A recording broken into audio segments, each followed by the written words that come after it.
And so now let's take this on a stage, and you're somebody who's chronographed your gun and you've found out that you've got far more power than you required, or far less power than you've required or you're aiming to achieve.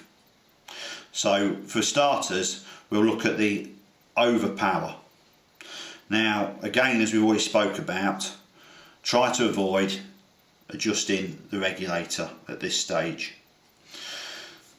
If you've got far too much power, the best thing to do is you're trying to get it down to within a range of which you can use the manufacturer's adjustments. You're trying to get it down obviously to the way you want it, but you're trying to get it down to within a range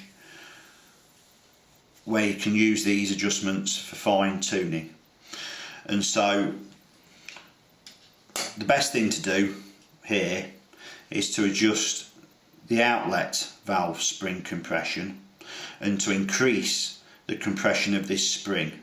Now, as we spoke about in other videos, this spring is the joker of the pack in the fact that very small adjustments to it usually have very, very large adjustments on your power graph.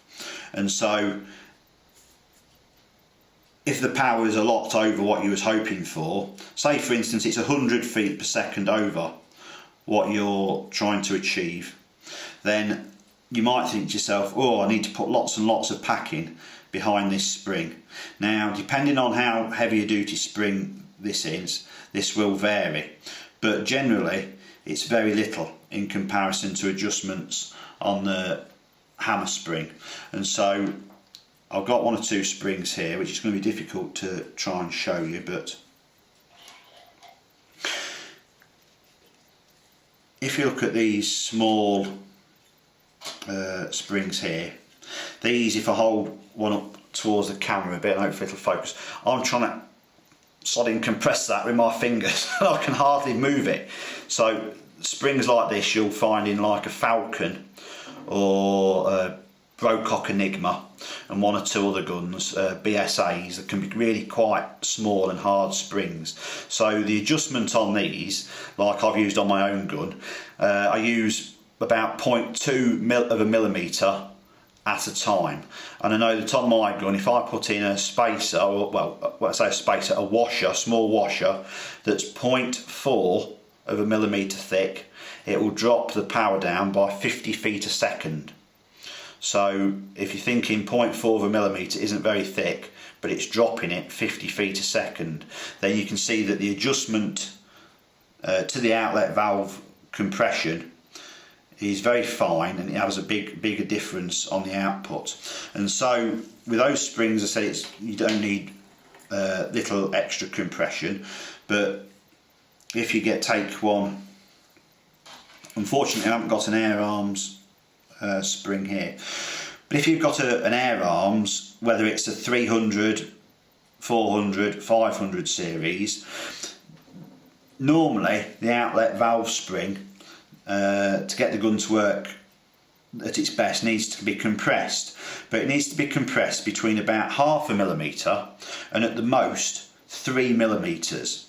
The average is 1.5 millimetres, but the air arm spring, compared to the Enigma and the Falcon, you can actually hold it in your fingers, and like you can see me moving these two, you can actually see that happening. So if you've got an outlet valve spring, you can hold it in your fingers and compress it pretty well, then you're probably going to start off putting a 1 millimetre spacer in and then a 2 millimetre spacer to add extra compression. If it's a very small hard spring like in a Falcon or a BSA, then you're probably only going to start off putting 0.2 to 0.4 of a millimetre extra compression on to make a big difference in dropping the power down.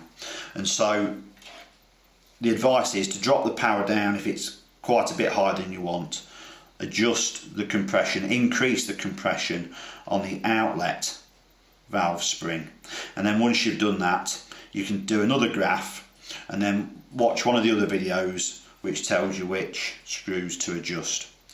Now again, if the power is too low,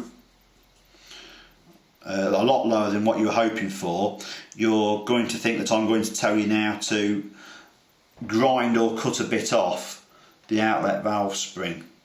My initial advice for that would be no, don't do that, because if you damage the spring, it generally has a very bad effect, and trying to manipulate it and get it to work properly again can be very difficult. So what you need to look at, if you've got a lot less power than you require, is firstly check that the regulators, or think about, is the regulator definitely set at the pressure that I wanted?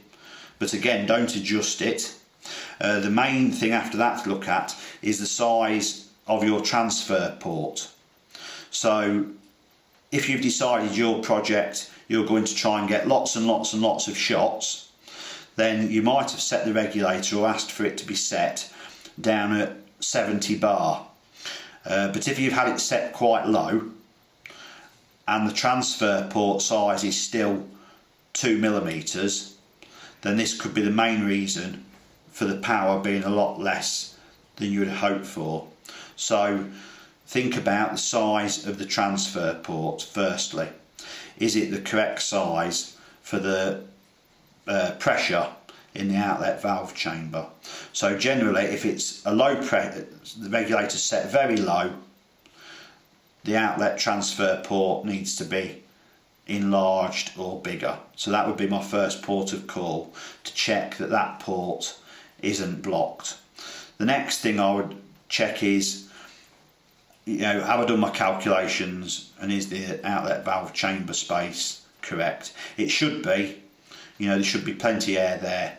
There shouldn't ever be any bother with that. So firstly, check the outlet transfer port and check that's the right size.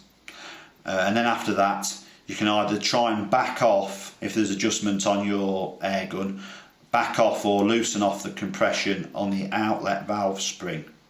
That's the spring to adjust. And if there is some guns have packers, or some guns have an adjustable screw, like on the air arms, then loosen that off, and that should bring the power up substantially to where you can make the adjustments with the various adjustments built in from new on the hammer spring adjustment, travel and transfer port. But again, try to avoid adjusting the outlet pressure on the regulator. That is generally not the problem.